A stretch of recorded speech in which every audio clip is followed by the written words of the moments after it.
За энэхүү улсын хурал 2026 оны төсвийн төслийг хэлэлцэж байгаа энэ цаг үед ургийн хэрэглээний бараа бүтээгдэхүүний үн зах зээл дээр ямар байгааг НТV телевизээ мэдээ онцолж байна. Энэ оны 9 сарын байдлаар ургийн хэрэглээний бараа бүтээгдэхүүний үн 31.5% өссөн үзүүлэлттэй гарчээ. Ялангуяа хүнсний ногооны үн 28.7% өсөлттэй гарсан нь иргэдийн амьдралд хүн дээр тусах болсныг хэрэгэд ярьж байна.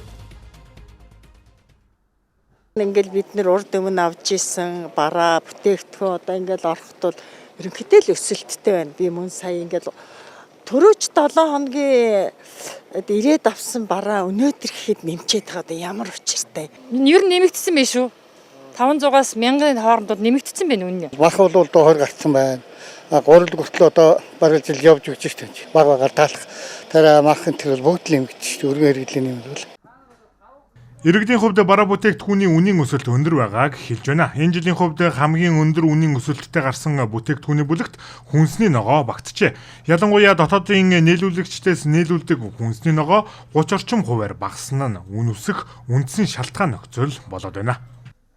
Улсын хэмжээнд 9%-тэй, за Улаанбаатарын хэмжээнд 9.9%-тэй гарсан байж байгаа. За үүнд гол нь л өснө бол хүнсний бүлэг 2.81% буюу 31.5%-аар нөлөө үзүүлсэн. Тэр нь одоо дид бүлгээр нь задлаад үзэх юм бол ерөнхийдөө бол махан дээр нэг 14.5% өсөлт, за хүнсний ногоон дээр бол 28.7% өсөлт, за гурилан бүтээгдэхүүний 6.5% өсөлтийг бол өмнөх жилдээ харьцуулах юм бол үзүүлсэн байж байгаа.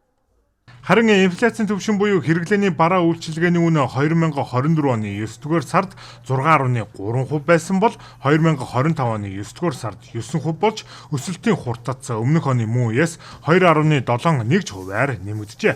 Улсын инфляцид бензин түлшнээс бусад импортын барааны үн 2.21%-аар, мах хатуу түлшнээс бусад дотоодын үн 5.31%-аар тус өссөн нь нөлөөлсөн байна.